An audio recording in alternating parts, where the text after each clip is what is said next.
wonder if that's scripted. If he just randomly got that. If he randomly got that, that'd be kind of interesting. Let's go on and take a look at ambition. I can be exalted among men, but I can't become Emperor of Francia, though. No, you're probably missing something that you need in order to have that. 21 martial. Yes. 2 learning, because I'm dumb. And I'm a brilliant strategist. That's always good. But yeah, let's wrap things up here for today. What is going to be in the patch? Of the stuff that we've mentioned. Yes, lots and lots of things are going to be in the patch. Character focus for Charlemagne. The character focus for Charlemagne is going to be in the DLC. Well, technically it's going to be in the patch, but you're not going to be able to play as Charlemagne. Unless you buy the expansion. Unless you buy the DLC. Yeah. So that's pretty much going to be in the DLC. The tribal system. Tribal system is not going to be in the DLC, and this is probably something that's going to interest a lot of you. It's going to be in the other bookmarks as well. There will be tribals in pretty much all the bookmarks. Okay, cool. Is there any particular cultures? Are the people on the steppes going to have this sort of thing? Or? Yes. Ah, okay. Decadence. Decadence is obviously a patch feature. We can't put that in the DLC. That wouldn't make any sense at all. Snow/climate. The snow is going to be in the patch. It's not going to be a DLC feature. Elective Gavelkind. Elective Gavelkind is sort of a bit going to be in the DLC because there's not going to be a lot of Elective Gavelkind outside of that bookmark. But I would not be surprised if it popped up somewhere. Playing as Zune.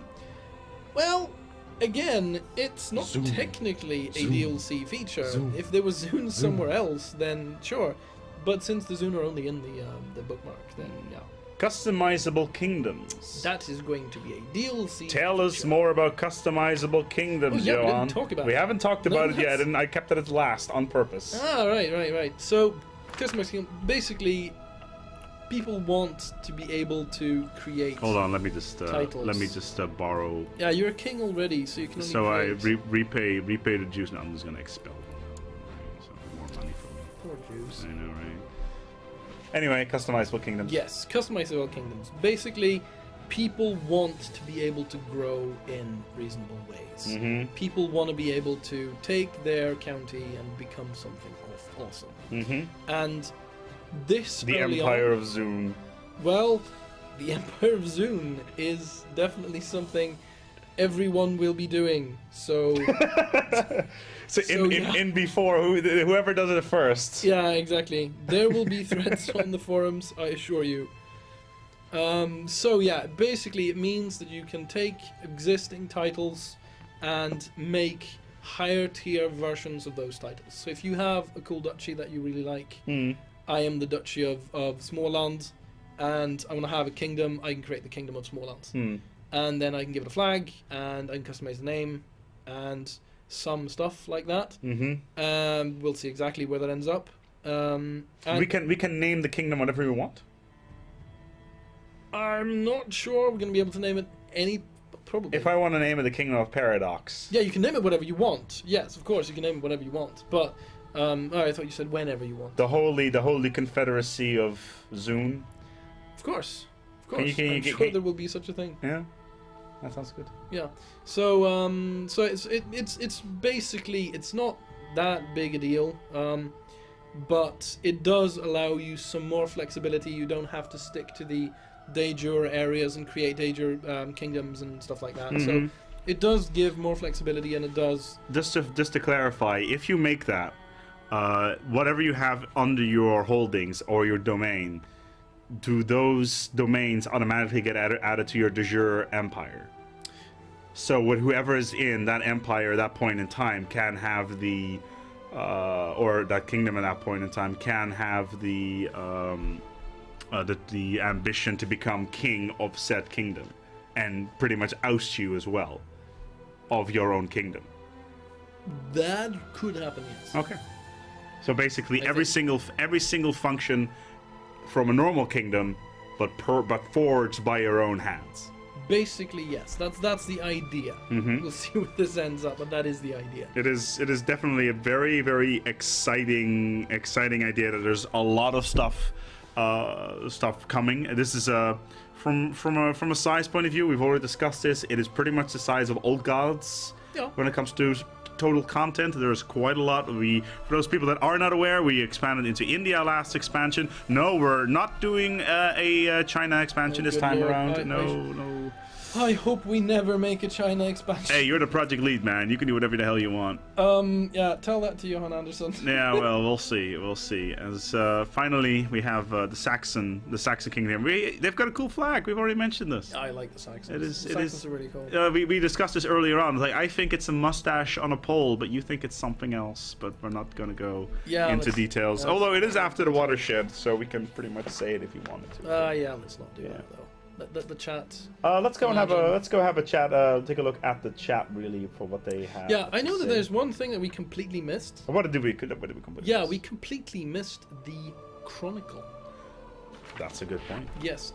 I don't think you'll see anything interesting in it if you open it right now. Well, let's go take a look at the Chronicle. Yeah. So if we have the map here and the interface, obviously, we have the classic stuff here with the map modes. But if you go a little bit further down, we have the character finder here, the go to province button, the ledger, the main menu, and then this little thing over here called the Chronicle. So what does this do? I've seen prototypes of this over a very long period of time in several shapes and several forms. You should probably consider this a prototype as well, pretty much. It doesn't look great. There's a lot of stuff missing still. But the idea is that this will collect all the interesting things that have happened to you, to all the different characters that you've played, so you can get an interesting book of stuff. A chronicle, so to speak. So to speak, a chronicle. I didn't want to use the word because I thought it sounded silly, because that's what it's called. Don't worry, that's why I am here.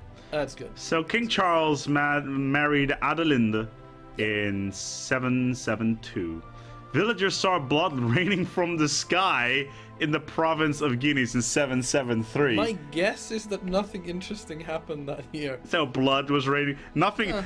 Sorry guys, there's nothing interesting going on. It's just blood raining from the sky. Exactly. Sometimes they actually added stuff to these kinds of chronicles, because this is a kind of chronicle that did exist. This kind of thing happened. Bored monks and stuff would make these, and they did add stuff that I like how people are saying ARs are now obsolete, but no, don't worry about that. No, they're not. We still have the writing competition as well. ARs, yes, ARs will probably contain a bunch of chronicle pages, I am assuming. Can we export? Yeah, we can. There's an export button. There is. And then basically it creates a log file in your CK2 or in your Paradox folder in your My Documents. Yes. Cool. It currently looks like absolute arse, so you shouldn't show it to them, but it will look reasonable at some point. Hopefully. So in 775, the earth shook for 3 days. That's an earthquake and a half. Yeah. Killing 200 peasants and a priest. Yeah. 3 days? Yeah. 3 days? Again, this Shouldn't that be 3 minutes? Again, this is probably one of those mild exaggerations that did happen during this period when people were just talking about events and writing down. It is. Well, we're talking about the age of oral. Yes. Oral tradition. Yeah. So also the King Charles of West Francia, and it has a button where you can immediately navigate to the person it refers to. Yes. Which is pretty cool. We try to add neat little features. Yeah. Shouldn't the peasant leader be here as well on the other side? Quite possibly. Maybe he was busy. Be dead in your dungeon or something. Oh, so if he's dead, he won't pop up? I don't know. Oh. I can't answer that. Sadly enough, we don't have a second page. No. But does the book flip? I don't think it does. We need to get the animation team. Yeah, exactly. Yeah. I think I asked our artist, is there any way we can make it look reasonable to have the pages move? And I think they said no. It's like, oh, Fred. So it's like, please. well, I'd love that, but our animation budget is already so high. Yes. Look at these. Look at this animation right here. This idol. Look at that. Yeah. That is, staggering. And those are old now. Those are really old. Good God. But that's it. Unless we've missed anything, I'm quickly gonna go and take a look at the. Probably have. I'm quickly gonna take a look at the chat. Pretty much. Ask them if they have any specific questions. Yeah. Do you have any? Actually, I can ask them. Yeah. Hey guys. People in the chat. Hey guys. Do you have any specific questions for me? In before a giant line of text, by the way, because there is quite a lot of people in the chat right now. Of course. And also, I will not answer any questions about Rome 2, because it's currently not in production, nor is it on the timeline. No, so, I'm and the sorry, same thing guys. for Victoria 3. Yeah. We're currently way too busy with other things, so Yes. no references to those at this point in time. Somebody's referring to Secret Bears. Secret Bears. Yeah. We actually discussed this earlier today. We did. I like the idea of Secret Bears, and I think Which is hilarious, because Henrik did not, and you're not No. a project lead. I know, and I kind of like the idea, but at the same time, I realize the need to be able to disable stuff like that. So I would not be entirely opposed to making a DLC with silly shit. And We've done it before. yeah, I mean, well, I'm not Aztecs. sure I'd call Sunset Invasion silly shit, but it was definitely not particularly historically accurate, if I am to put it lightly. Let's put it this way: if we ever did another expansion on like that, it would once again be done on our own time, most likely, and would not impede on our current production schedule. No, I let's mean, put it that way. the Secret Bear stuff has already been written. Yes. So And deleted and rewritten. yes, so I made the icons myself. Yeah. It's really been a project of love, but there's been quite a lot of discussion whether or not it should be in or not. Yeah. I think the important thing is that it's possible to disable it. Just like the Sunset Invasion, I would not have wanted to put that into the patch. I wanted to put it in a DLC where it went, because you can easily disable it if you don't want it. Of course. Yeah. So yeah, I mean, the Secret Bears, it might happen at some point. May not happen. It may. And it could be that one day you're walking through the forest and you find a bear in the field in an opening. It could just happen. Yeah, it Who knows? could just happen. Hellenism. It's If people keep on asking about it. no. Yes, people. Yeah, I know. People keep on asking about it, but I mean, what do you really want from Hellenism, really? I mean, seriously, come on. What do you want to do with it? Well, clearly they want to make a Hellenistic Zune Imperium. Yeah, that wouldn't work. That's two different religions. Custom religions. Are we looking at anything like that? No. Find your own religion. I mean, it'd be kind of neat, I guess. It wouldn't be that complicated either. Secret societies. Secret societies, that would be awesome, but it would be so difficult to make the gameplay interesting. Mm-hmm. Oh god, the chat's moving like crazy now. Epic characters, epic traits, unique traits to characters that only certain characters have. I mean, it'd be kind of neat, I guess, but at the same time, it would be very limiting. And I'm worried that if we do that, we do like historical characters with historical traits, and then you would see them for like the first 10 years of the game and then never see them again. And it seems kind of pointless. But then again, what you could do, what I very much could see, is traits that are very, very rare. Such as how about your wife bears twins, but they are born together as a Siamese twin. I mean, that's a thing. That's a thing. But if we're talking about epic characters and epic traits. Siamese twins don't really come to mind in that case. No. Not really. No. Not in that way. But you could definitely have sociopath, psychopath. Yeah. Doesn't that basically describe every character? To be fair, that's pretty much everybody who finds out that you can murder children in this game. Pretty much like, ooh, really? Exactly. Yeah. Do you need more psychopaths in Crusader Kings? That doesn't make any sense. Are we going to add dueling?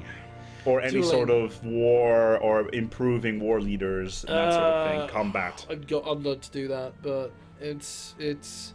I remember when we did Old Gods, Dan was talking about Holmgong all the fucking time. But Don can say what he wants. He works on Hearts of Iron. If he wants to add Holmgong to well, we have Himmler and Hitler together, then he can do that. I'm pretty sure we have Holmgong in Old Gods. Oh, we do. I think we do. Yeah, it's just not a. It's not a big thing. But it's just a dice roll, really. yeah, basically, yes, and that's. I mean, that is largely what a duel would be. I mean, if you want us to add a mini game like in Sid Meier's Pirates, that kind of tooling, so it's then no, basically we're like not adding war. that. It becomes a quick time event where you Yeah. have to ram the WASD keys Good very Lord. quickly. No, we're not doing that.